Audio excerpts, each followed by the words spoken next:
Neste capítulo de hoje, o diálogo entre Deus e Moisés continua.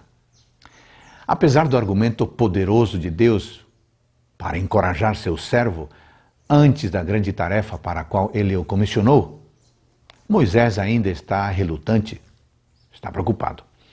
Finalmente, Moisés é persuadido pelo Senhor e volta para o Egito.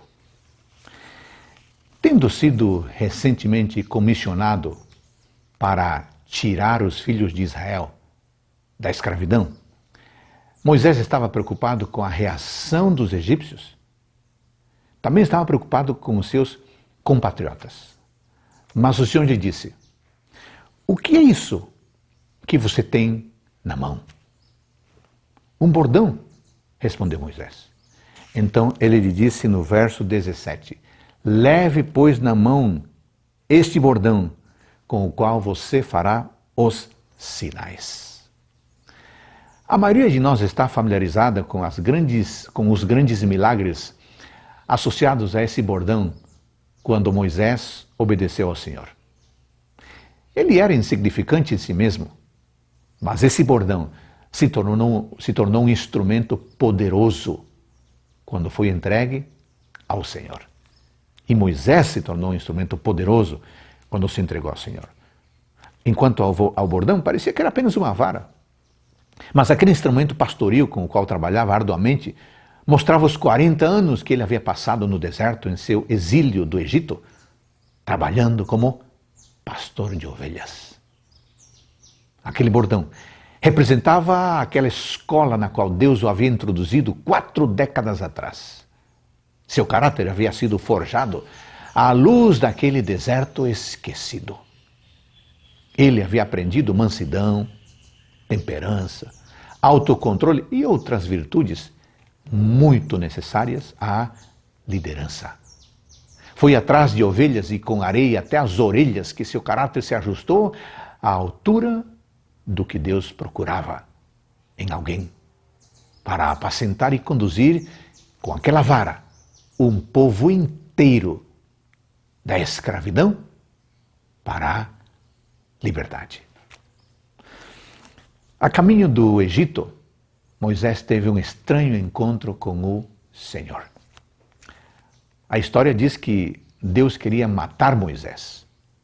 Aparentemente, Moisés não havia circuncidado seus filhos em Midian, mas Zípora, provavelmente tendo ouvido seu próprio marido, já sabia que este era o sinal da aliança entre Deus e seu povo, e rapidamente ela cortou o prepúcio de seu filho. Sua ação determinada salvou a sua vida.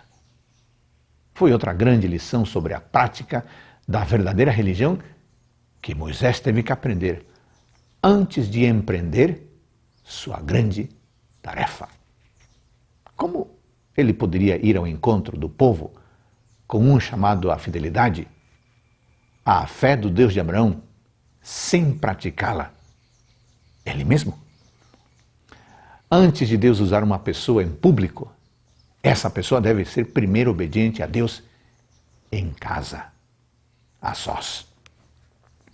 Em sua missão junto a Faraó, devia Moisés ser colocado em posição de grande perigo.